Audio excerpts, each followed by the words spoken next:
welcome. Thank you very much for joining us here on Times Now. I'm Hina Gambhir. Viewers, as the war in West Asia intensifies and Donald Trump claims that he has already won this war, the political heat is rising back home for Donald Trump. His approval ratings have taken a big hit, dropping to 36%, the lowest level since he returned to the White House. A combination of war fallout, rising fuel prices, and Americans disapproving of war with Iran now appears to be hurting him where it matters the most, and that is public perception. In fact, viewers, most Americans appear to be angry with President Trump, as only 25% approve of his handling of the current cost of living issue, a centerpiece of his 2024 presidential election campaign. Let's now take you through the numbers before and after the war started and what's really driving this particular dip. So if you look at his approval ratings in February, 23rd of February, they stood at around 40%. And then on 1st of March, remember 28th of February, the war started. On 1st of March, it came down to 39%. 19th of March, it was up again at 40%. And now on 23rd of March, it has fallen down again at 36%. Now, what are the reasons? Primary reasons are, of course, war with Iran that's going on, and also the fuel price hike. And here are some more numbers. Only 29% of the country of Americans approve of Trump's economic stewardship. This is the lowest rating in either of Trump's presidential terms and lower than the rating of his predecessor, Joe Biden. Other than this, 63% of Americans considered the U.S. economy to be weak.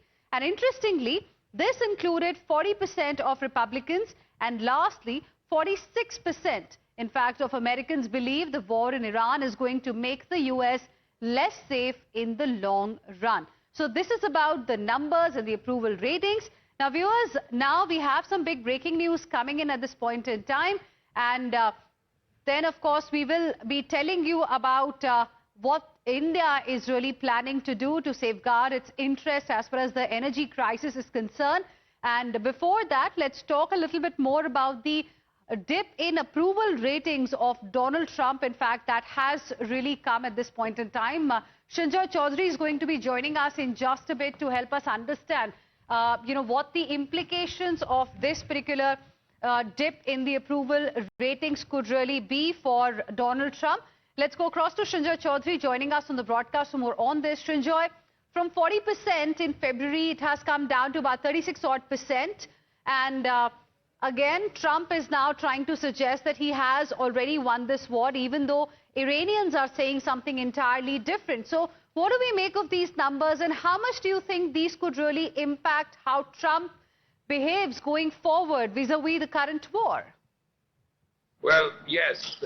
If you look at the 36%, you will find that of the 36%, the Democrats, who are a little less than 50% of the country, they naturally have very low ratings. They don't approve of Trump at all.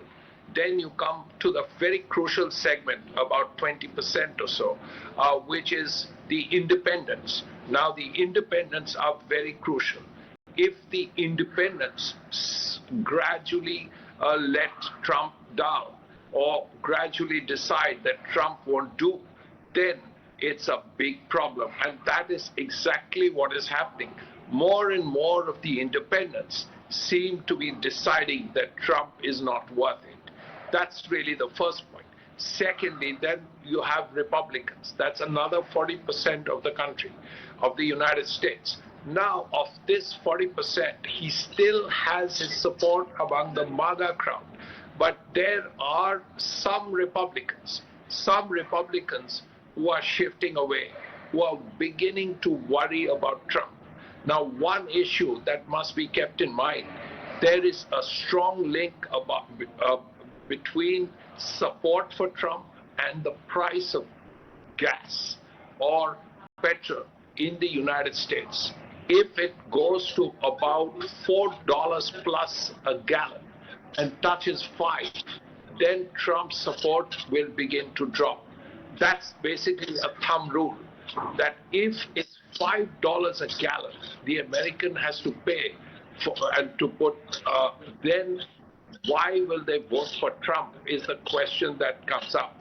Now, this is the big worry. This is why Trump wants the Strait of Hormuz open. This is why the peace plan has to work. This is why gas prices have to come down. Otherwise, his support will begin ebbing away. And when the midterms happen in November, that could be a huge problem. Right. Thank you very much, Sanjoy. Appreciate you joining us with your inputs.